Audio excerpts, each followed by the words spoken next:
Good morning. నేను జ్యోత్స్న. తెలంగాణలో మూడో దశ గ్రామ పంచాయతీ ఎన్నికలు ముగిశాయి. 3 దశల ఎన్నికల్లోనూ కాంగ్రెస్ మద్దతుదారులు పైచేయి సాధించారు. బీఆర్ఎస్ కూడా చాలా ప్రాంతాల్లో గట్టి పోటీ ఇచ్చింది. బీజేపీ గతం కంటే మరిన్ని ఎక్కువ స్థానాలు ఈసారి ఈ విడతలో గెలుచుకుంది. ఇక స్వతంత్రులు స్థానిక ఎన్నికల్లో తమ సత్తా చాటారు. ఫస్ట్ ఫేజ్ పంచాయతీ ఎన్నికల్లో భాగంగా 3834 సర్పంచ్, 27,628 వార్డులకు డిసెంబర్ 11న ఎన్నికలు జరిగాయి. మొదటి విడతలో కాంగ్రెస్ పార్టీ మద్దతుదారులు 2,425 పంచాయతీలను కైవసం చేసుకున్నారు. ఇక బీఆర్ఎస్ బలపరిచిన అభ్యర్థులు 1,168 స్థానాల్లో, బీజేపీ 189 స్థానాల్లో గెలుపొందారు. సిపిఎం 24, సిపిఐ 23 స్థానాల్లో విజయం సాధించారు. స్వతంత్రులు 401 స్థానాల్లో జయకేతనం ఎగురవేశారు. ఇక రెండో విడత విషయానికి వద్దాం.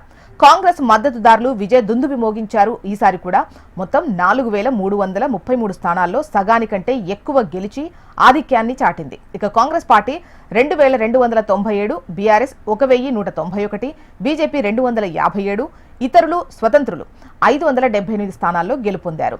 ఇక మూడో విడతకొద్దాం. 3,752 చోట్ల నిన్న పోలింగ్ జరిగిన విషయం మనకు తెలిసిందే. మూడో విడతలోనూ ఎక్కువ చోట్ల కాంగ్రెస్ గెలిచి ఆధిక్యాన్ని చాటింది.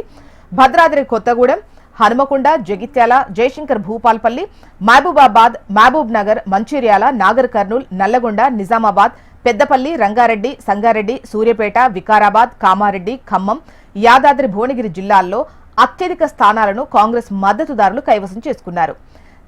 తెలంగాణలో మొత్తం 12,697 స్థానాలకు ఎన్నికలు జరిగాయి. అందులో కాంగ్రెస్ 6,822 స్థానాలతో పైచేయి సాధించింది. 3,518 స్థానాల్లో రెండో స్థానంలో అటు అధికార పార్టీకి గట్టి పోటీ ఇచ్చింది బీఆర్ఎస్. బీజేపీ 703 స్థానాలతో గతంలో వచ్చిన దానికంటే ఎక్కువ స్థానాలను పొంది తన ఉనికి చాటుకుంది. ఇక అధికార ప్రతిపక్ష పార్టీలను ఓడించి స్వతంత్ర అభ్యర్థులు 1,654 స్థానాలు పొందారు.